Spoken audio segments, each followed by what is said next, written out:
Howdy. Welcome back to the show. Hopefully that didn't cut off because the little Zoom version of Siri is always in my ear and is like recording in progress.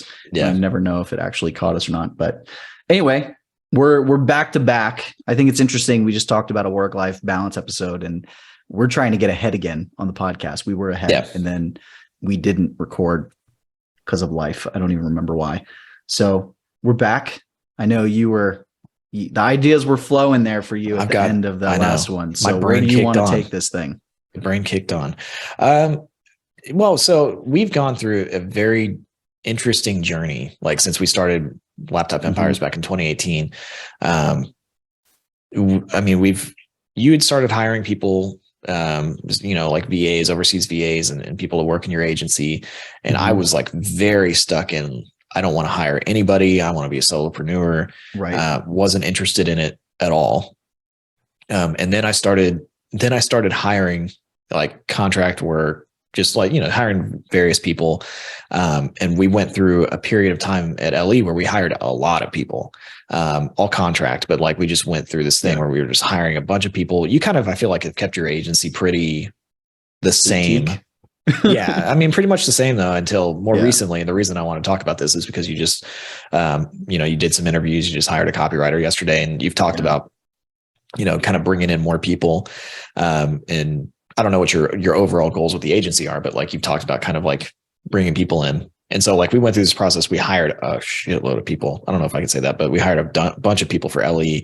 And then it got like too bloated. We probably overdid it there. So now we've like scaled it back to a more nimble team. I did a very similar thing at Millennial Money Man where I hired a bunch of contractors and I cycled through a lot of people. And it was, that was pretty stressful. And now I started last year, it was like a year ago. I hired a full-time director of operations and then I hired a head of content full-time. And we've really made the team very lean. But everybody works really hard and it's like, I don't even know if people have necessarily clear cut defined roles. We're kind of still figuring that out, but it's just like everybody works. And that I think has been the best. I don't know. There's been an interesting journey, but I like where it is now, where it's like less people, but like higher quality is not the right, talented people. They give you more of their time. So I just kind of, I don't know. You're kind of going through this process now of like starting to hire people, outsource more stuff to more than, the VAs that you've had in the past. So I don't know. What are you doing? Why are you doing it? Well, I just hired a copywriter yesterday. So we're just getting started with that.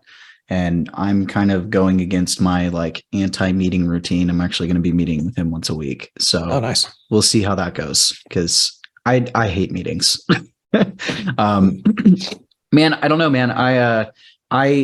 For me, I think a lot of like what I've done, it's just been, I haven't had clarity about like what I wanted to do.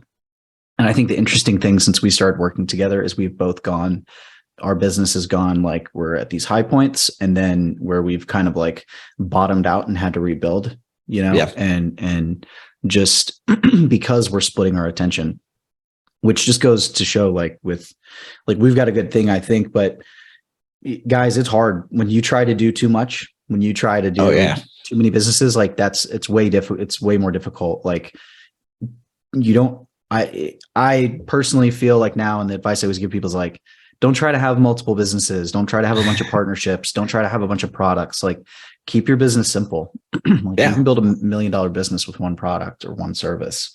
And do that if you can. It'll make your life a lot easier. And it goes back to that life balance. I think you'll have more of it. But I think I've just reached a point where it's like, we have things that we want to do with LE. I have things that I want to do. And I didn't have the time to do that.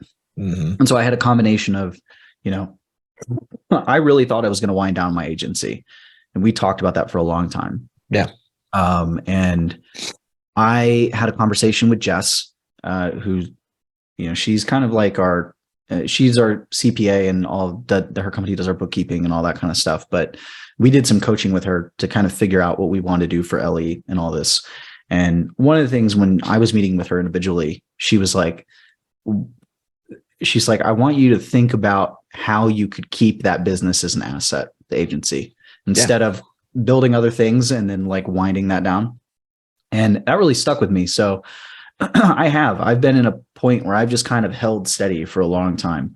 And I'm fortunate that I have a lot of clients I've worked with for a lot of years. And so it's just been the thing. I'm like, hey, this covers all my bills and then some, and then I can do whatever I want. And what she said just kind of stuck into my head. And I just eventually realized, I was like, I have this really good thing here. This business can operate without me if I need it to. But I'm still pretty involved in the day to day. And so I was like, why would I not, why try to reinvent the wheel? Why not just start molding this thing more into what I want it to be than what it currently is? And so I've got a really great team of media buyers that can run the show on that front. And so for me, it's like, I'm kind of the forward facing person with the clients. And I do a lot of coaching with them, because I realized early on, like, you can give people leads, but if they can't turn them into sales, it's a problem. So I really focus with them on like learning their numbers, understanding how to get, run the sales pipeline, track that stuff and scale. And the other thing I do is the copy. And recently, as we were bringing on, once I decided, hey, I'm going to keep doing this, I started bringing on more clients where I had been telling a lot of people no.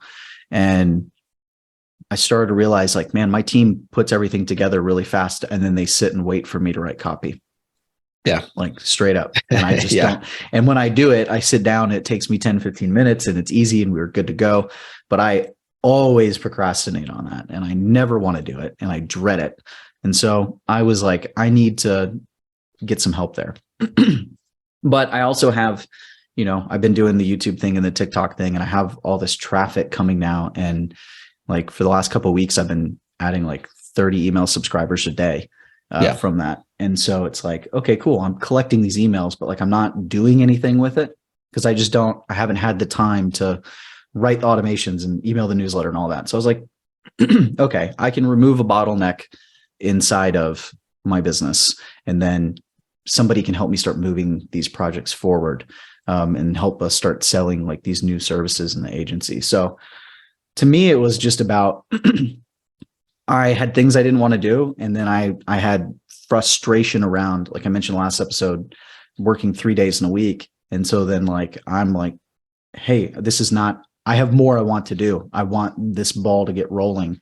And we have things we want to do at LE. And I felt like I was having to make a choice there. Right. And I don't like that. So I was like, that was kind of the first, I was like, what's the hire I could make? What's the move I could make that would have like the biggest impact, both from giving me time, creating progress. And so, I went down that route, brought that in. So this is a bigger role than I've had in a long time at the agency. So we'll see how it goes. I feel like I had a lot of good candidates and this one was really good. So I'm hoping it'll turn out, but that's kind of the whole backstory on that. No, I think it's awesome. I'm glad you're doing it. Cause like when you had talked to me before about like, maybe winding the agency down and, I think on one hand, it's like, oh, that's great because then, there can be more focus on LE. Right. But at the same time, like that, I think the asset part, Jess really does a good job of like talking about things like that makes sense, because there's a reality about businesses. Like if you build a business that can operate relatively without you, then it is an asset that you can sell at some point. And maybe some people build businesses and they never sell them. Some people build businesses strictly to sell them. But like when you start thinking about your business as an asset like that, like I think that is a smarter long-term path than basically just having like a job in your agency, for example. For me, like a job, like if I just creating a job where you're the boss, which is what most entrepreneurs are, which is fine if that's what you want. But I do think like, I don't know. I feel like as you evolve as a business owner, like I think that kind of gets old after a while. And maybe it doesn't for some people, but it definitely, I wanted to build something bigger, and I wanted something that I have the option to sell at some point. Right. And so I think that it's good that you did that. Like I just hired a marketing agency for Millennium Money Man, and like, I haven't talked to the owner of that agency. Like I haven't, I've talked to the team, and it's a fairly large agency, but like I've talked to the team. They work in pods, they do all this stuff, and I've gotten emails from the owner, but they're not emails from the owner. It's like, like the contract came from the owner, but like, sure, he didn't do that. And so, who knows what level of involvement he has in that business, and who knows if he enjoys it or doesn't enjoy it. But it is like a thing that if he went to sell for a multiple someday, he could step away from it and, get a bag of money and then walk around and do whatever he wanted to do, or build the next business. So, I don't know if you have any aspirations like that with it, but I think that giving yourself the option to actually turn it into an asset, something that really could make you a chunk of money or whatever someday, is a smart move. And I'm curious to see what happens with the meeting thing with you. Like, especially if you hire, I used to hate meetings too, and I don't necessarily love them, but like, I feel like in Millennium Money Man, I've hired like the right people to where it's fun. Like we genuinely have like a good time hanging out together in meetings, and probably to the point where we work a little bit too much, or do too many meetings. But I don't dread it. It's not like I'm like, oh God, I got to do this thing. It's like fun. It's like we jump on it. It's like it's like friends that I pay for, sort of,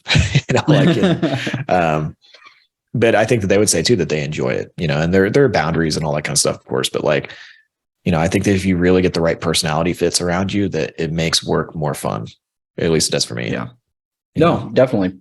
I think the reason I don't like meetings is because I just look at the calendar and, you see those blocks there. And so I think a big thing that I deal with is like, I have projects, I have things I want to do in both companies. Right. And so every time there's a meeting there, or when I'm on a meeting and there's like just the chit chat, at the start of the meeting, like I'm just sitting there, like watch it. Like I'm just like physically feeling the clock tick. Really. Yeah. It is, and so that maybe that'll go away. I don't know, but that's where I'm at right now. And so I feel, to me, it was like, well, maybe if I have some projects that are going in the background, that I'm not tied to, and maybe, and same with Ellie, as we start to implement new things, maybe that feeling will go away. But that's what meetings are for me right now. But I also realize there's times where like you and I just got to sit down and like talk through things, Sure. So I definitely think they're important, but I try to minimize them as much as I can. And I also know that when we do talk about things, like I have to go off and process. Like I have to go right on my whiteboard here, these doors, and I have to think through things. And so I don't like to have like talk about something on a meeting and then like give an answer on it. I want to go take it away and then come back. And usually when I do, I feel like I can bring like an explosion of ideas, is what it feels like a lot of times. But so it's just not, not always the most conducive thing to like my personality, but I think it could be. I don't know, man. I think about this. We talked yesterday about like how I feel like my personality's changed over time being at home all the time. And so I do feel like I've turned like more introverted or more just like antisocial than I used to be. And I wonder if that's a function of like me just having that ticking clock in my head of I have this much time and I need to get these things done, or if it's a function of like my personality has changed. So I'm hoping that like I'll be less like that, as we start putting those things in place. But yeah, so I don't know. It'll be interesting. I'm excited about it, but I'm excited to do that kind of stuff with LE too. I know we have a team and have things in place, but I'm ready. I'm excited for that to go to that next level too. Yeah. Do you have any I don't know, do you have any aspirations to hire full-time employees for the agency or anything like that down the road? I don't know, man. I don't have the need for it at all right now. I could see that one day. I mean, I have full-time employees, in our overseas VAs. They work 40 hours a week and they're really, really good. But Yeah. I know you're talking more about like a I'm talking full-time about just like employee. a Yeah. stateside salary kind of person. Yeah. Maybe. I don't know. To me, it's kind of like, let's see where this goes. I went from like, I want to be able to like leave this business one day to where I'm excited about it again, but I don't have like a real plan. I have, um, I'm trying to add some like coaching components or some done with you components instead of it all just being done for you. Yeah. So with this new kind of TikTok growth service has kind of helped with this too, because it's allowed me to go, hey, how do I get more time leverage and have something to sell that is not us physically working and creating and managing these things, to add that extra dimension to the business. And so I think that might, open up the doors for that eventually. Yeah. But I don't know, man. I haven't really thought about it. I'm not that far, but I just kind of like this decision to bring on the copywriter. It happened really fast. Yeah. And part of that happening really fast is because like I told Chris what I wanted to do, and then I was going to be gone, and he just like blasted out a job offer for me. And I knew it was, but I was not expecting it. It was like a week sooner. So I went to thinking that like this week I was going to be putting the word out, and instead, I was interviewing people on Monday and already have a hire. So, which is good, but yeah, I don't have that planned out yet. I think I definitely want that in LE 100%.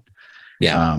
And I think I do with the agency. I'll just see where it goes. I don't know. Yeah. But I'm getting, sorry, I was going to say, I'm getting more, I'm starting to realize more that like, I really want an integrator, I feel that more in LE than I do with the agency right now, but I know I probably will get to that place and need that person, because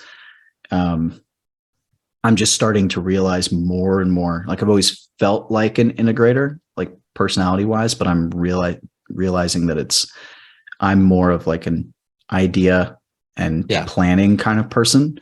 And so I want to lean into that as much as possible. Yeah. No, I think it's good to do that. Because I've hired a lot of like integrator types over the last couple of years. And when you find someone that's good, it's really really helps. And it does give you more of that space to like, there's a lot more time. I don't do as much busy work over, especially Millennial Money Man. I don't do as much like busy work stuff anymore. I do a lot more thinking and a lot more just like, I don't know, just spending my energy trying to like strategize and look at numbers and think about where we're going and all of that. But the full-time employee thing happened pretty quick for me. And honestly, it was because of Jess, she really pushed me outside of she did. And because I was like, I had gone through like several operations managers and, contract people that were not like bad necessarily. Actually, I did hire one that was like not good at all. Like I couldn't even get them to show up. It was a really weird thing. But it wasn't moving as fast as I wanted. And they don't like contractors, especially in that kind of role where it's an operations role. It's like, you really need somebody that can just dig in and like, just really do a lot of things, especially at the size of company that we are now. You want somebody that's willing to get their hands really dirty and take a lot of roles at once. And so I was hiring for a part-time role. And so I hired I interviewed a bunch of people, and then I found somebody that I thought was going to be a good fit, Michael, and we talked and he was like, hey, if I come on, I'll come on part-time, but like, I'm going to treat it like it's full-time. Cause he was transitioning from a consulting agency that he was running to like, wanted to work deeper in a company. And so he was like, I'm going to give it that kind of attention. And then we started getting into like negotiations and all that kind of stuff, which I knew it was fairly new to me. So I went to Jess and I talked to her about it. She was like, just make it a full-time role. She was like, and at the time, that was a stretch from a revenue perspective, just like to pay myself, pay the rest of the team, and then hire a full-time person. And it was kind of a leap of faith, but it was like, just do it. She was just like pushed me to it. And I did it, and it's worked out really, really well. And then we added another full-time employee. I'm sure we're going to be adding, more in the next year. But man, they work a lot. faster. That's the biggest thing. But you got to have the work for them to do, and so that I think with what you're talking about, it makes a lot of sense where it's like, you're kind of figuring out your products, figuring out where you want to go. It's more like when you have you have the vision, exactly where you want to go, and you need somebody to really dive in and help you get there. Like that's when I think it makes more sense. But I think it is awesome. I've really enjoyed it so far. Yeah. And I think the vision and the clarity is like really important. Like for a long time, like even when I started my YouTube channel last year, I think one of the biggest things that I struggled with was like, what can I do? Yeah. What can I do? And what can I do that's different than what we're doing at LE? Because a lot of the things that I like to talk about or feel like I have expertise in, like we're doing that. Right. And so that was like really difficult because I'm like, I don't want to compete with myself like that, and so I think that stopped me for a long time. And then when I started thinking about it more with the agency, and it was more about like the service and working with these people more closely, then that kind of changed, then it was that was a differentiator. And so I started to feel like more momentum. But I think a big thing too, I've started to realize that, like I have to consume a certain amount of content to like make my brain fire. Like it's like fuel. And just because it like gives you ideas, not because it's like you hear somebody say something and like that becomes your idea, but it's because they say something and that knocks something loose in your brain and takes you in a totally different direction. Yeah. And so I started doing that a little bit, just like watching YouTube videos while I was on that exercise bike or in the car or, drinking my coffee in the morning. Yeah. And one of the things I had seen, I think that really kind of helped to unlock this for me was, it was a guy telling a story about this billionaire giving him advice. And he was like, if you want to build $1 billion company, you need to work 18 hours a week.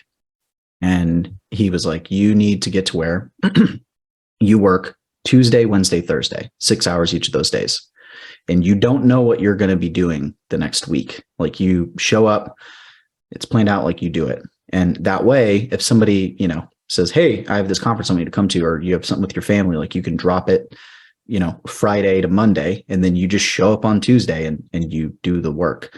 Yeah. And, and part of that, what he said was like, the way you get there is you have to, maybe I'm getting two pieces together, but I think I heard one person that was talking about like, the way they grew their company was like, if you have to ask me a question, that means we don't have a system in place. So his whole goal was to get to a point where his team never had to ask him questions. And so it was like the combination of that and the, that shortened week thing, not that like I'm trying to do that, but it was just the idea of like, you have to figure out exactly what you're doing. And you've got to figure out like the things that give you energy. And when you're in that shortened of a week, you have to be able to like, the work is in front of you and you just do it. And there's no delay and there's no procrastination because you're not ever doing the things that you struggle to do. Yeah. And so that started, like those things stuck with me. And I just started thinking about it. And then you start noticing those things. You start noticing that like the copy, or you start noticing the task that sits on your list for weeks. Right. Mm-hmm. And I think we've just gotten to a point now, like I just turned 35, which means this is my 10th year or about to be my 10th year. I don't know exactly the start date, but I remember being 25. Yeah. So I'm sitting here, I'm looking at it, I'm like, I've been doing this a long time. I've done the grind. And so there are certain times where things come up and you go, I have to do that, but I don't want to anymore. And I already have other things in my life that like, I want to have the mental energy to go, I don't want to work out, but I need to. Yeah. I don't want to eat right, but I need to. Mm-hmm. And so I want to put that willpower, so to speak, into those things, not into like trying to force myself to grind through work that I really shouldn't be doing or I don't want to do. Yeah. And so anyway, all that together is kind of what pushed me to that idea. And I see those things like that's been a big thing in my mind. Like, okay, if I'm not going to do that thing, or if I can't push it fast enough, then like who's going to do it? How's it going to happen? Like, how do I get there? Sure. Yeah. So yeah, man, I don't know. That's kind of what that's kind of been a driver. And I think if I hadn't have been, kind of consuming content recently more than not that it's a ton, but like more than I used to, where it was like, I was like no consumption. Yeah. I think maybe I wouldn't have gotten there because I wouldn't have had these ideas that made me think along with what, Jess said. Yeah. Yeah. I'm not as much of a content person. I'm more of, I talk to people. And then when I talk to people, I don't know, like I like to like reach out to people and ask for advice and things like that. And that's where I get like most of my, I guess the thing that knocks something loose where I'm like, oh, this is good advice, or this is, I just kind of seek people out for that stuff. But I think that's important though. Like you got to have some kind of input that's positive, that makes you think and makes you, just like gives you some direction. So, yep, 100%. Yeah. I don't have any more questions today. That's it. I don't either. Not really. So cool. Cool. Well, guys, thanks for listening. Hope you enjoyed this episode and got a little peek into some of the things we're doing and hiring teams and how all that works. So if you enjoyed it, please subscribe. That way you don't miss anything, and share it with your friends. We'll see you next week. Bye.